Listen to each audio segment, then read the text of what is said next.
I've yet to find a farm that is free of problems, but what separates some of the more successful farms from the less successful ones is how they manage for problems. And while you can't plan for everything, some things can be managed for. Sometimes you can have a plan in place to help reduce the problems or the impact that it may have in your operation. So this comes back to just planning ahead for some of the common or expected problems.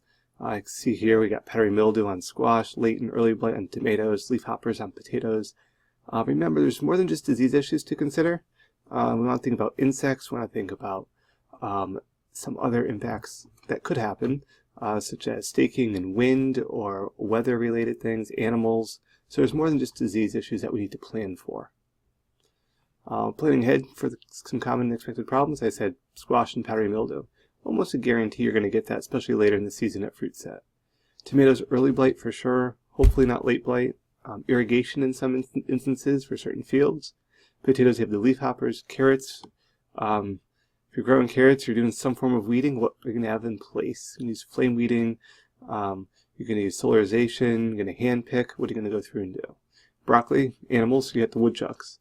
And as I show here, I know this doesn't relate exactly to growing, but when it snows, are you ready with a snowblower? Do you have chains to go on the tires? Are you planning ahead for this?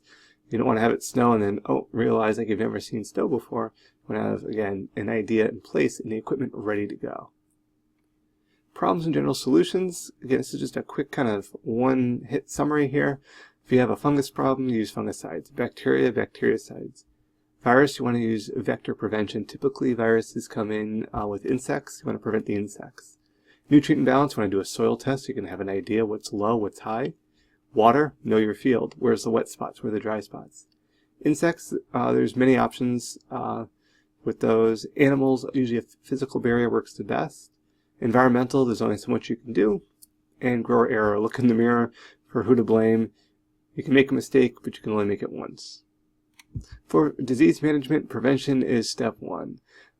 If you're going to apply a corrective spray, read the label. There's chemical and organic options for spray products.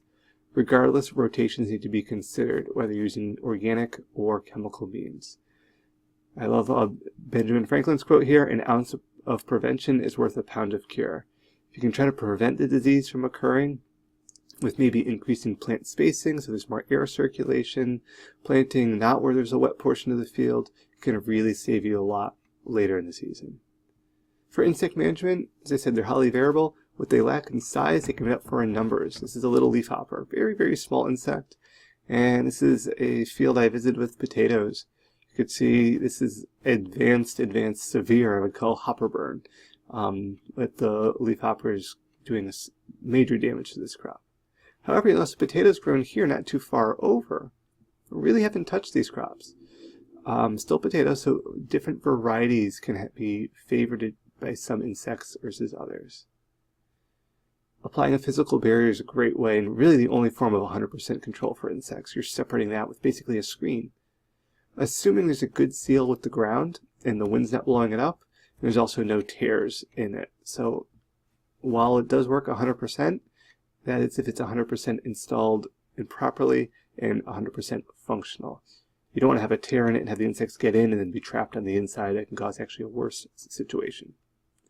Also, for insects, we want to consider good bugs. There's beneficial insects that do show promise, but timing is important for releasing them. We want to also provide habitat and find a proper match that's important for these beneficial insects.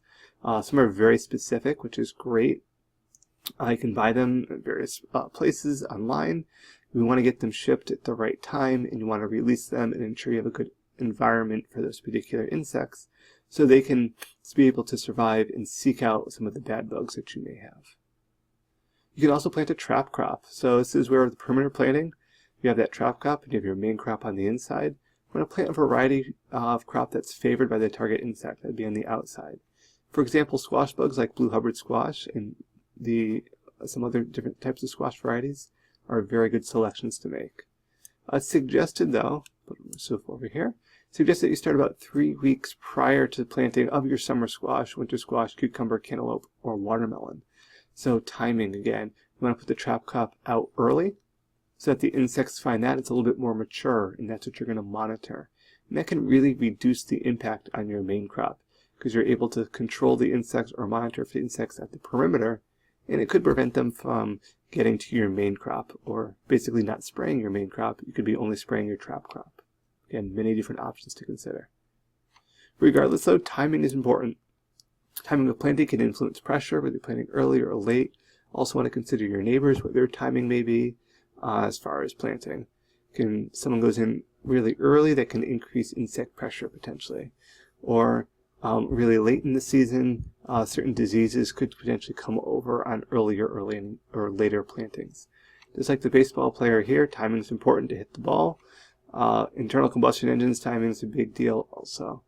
And that is really putting this all together and getting the timing right and make it really easier as you go through the season. But if you miss your timing or don't plan properly, you can be fighting that and get very frustrated. So hopefully this helps you develop at least a little bit of an idea and put that plan together with a time frame, and you can be more successful as you grow this year and into next year.